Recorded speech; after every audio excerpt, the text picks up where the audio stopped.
Kailangan mo ba talaga akong sirain para mapaniwala mo ang sarili mong ikaw ang tama? Hindi ko kailangan sumigaw para marinig ng lahat kung sino ako. Muli everyone, naririto muli si Sidjo Vlogger sa kanyang panibagong mga spooking Hugot at Talk Love. Ito pa ay isang short story about of love sa isang karelasyon. Simulan na natin guys. In the middle of your story is not mine. I thought when the amount of laughter we have, with the amount of the secret we spilled on each other, you are the one who won't let go. You are the one who will not poison my name when I am gone. Ngunit ang bawat pagsasalita mo at paggagawa ng kwento, ang lahat niyan ay sa akin bumabalik. Ako'y nasisira at sa bawat salita mo, ikaw ang heros sa paningin nila. I am quiet not because I have nothing to say, but because I know when this heart answers. They are the gaps that can be filled again. At first, I listened to the words. I never thought it would come from you. It will hurt, destructive, but I said, maybe it's just anger. Maybe it's just emotion, not intention.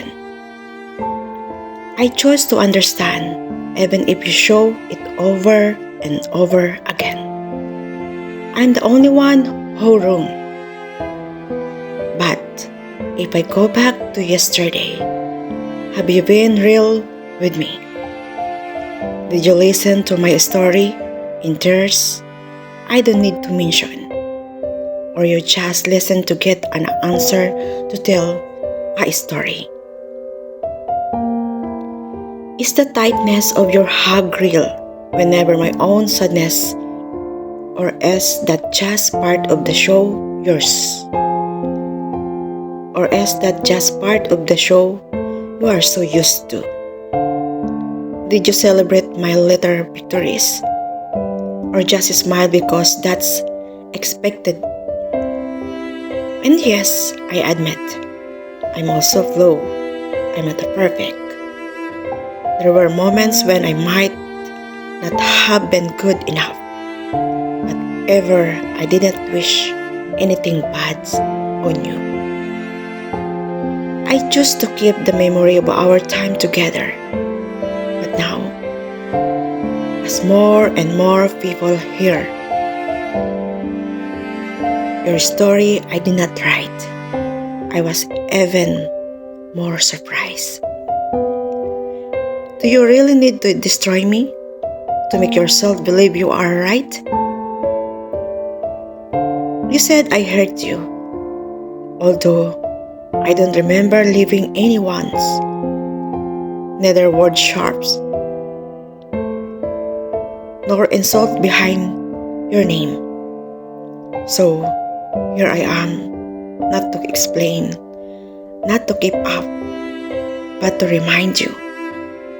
My silence is not a weakness. This is the choice of peace. In the middle of the mess you're created, finally, I don't need to clean. My name is not polluted by me. Because the truth, I never had to scream for all to hear who I am. You know guys, sometimes maraming nangyayari or mostly maraming nangyayari yung ganitong sitwasyon. Yun, gagawa sila ng kwento about for you. Gagawa sila ng story na nasa tingin mo na parating siya ang tama or na para sa kanya siya yung tama at ikaw ay mali. Di ho ba guys, marami or sino mga nakaka-relate ng ganitong situation? Also sa kanyang relasyon. Minsan may nangyayari na nagkahiwalay kayo ng boyfriend or girlfriend ninyo, but the end of the day sa inyong relasyon, yun isa ang nagiging masama. ng tingin ng ibang tao. At yung isa ang nagiging kawawa dahil siya ang hinuhusgan ng ibang tao. For example, sa mag-asawa, one day nagkahiwalay sila, naging separated sila. They all asking sa lahat ng paligid nila, what happened? Sometimes, maririnig mo na lang na isa sa inyo na i-ginadgets kayo. Right? Masakit po para sa isang tao na i-judge tayo na kahit hindi nila alam kung anong nangyayari at mga nangyayari sa inyo sa loob ng inyong relasyon. Kaya minsan kailangan natin manahimik for the stop the story. Nasa iyo, ikaw ang masisira. No need to answer that.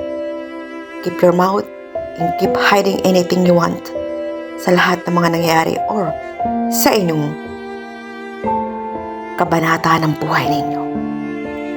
Paano guys, hanggang dito na lamang ang aking short story or spoken at talk lab. Ay sana may maintindihan po kayo na kunting kaalaman or kunting sharing para sa inyo.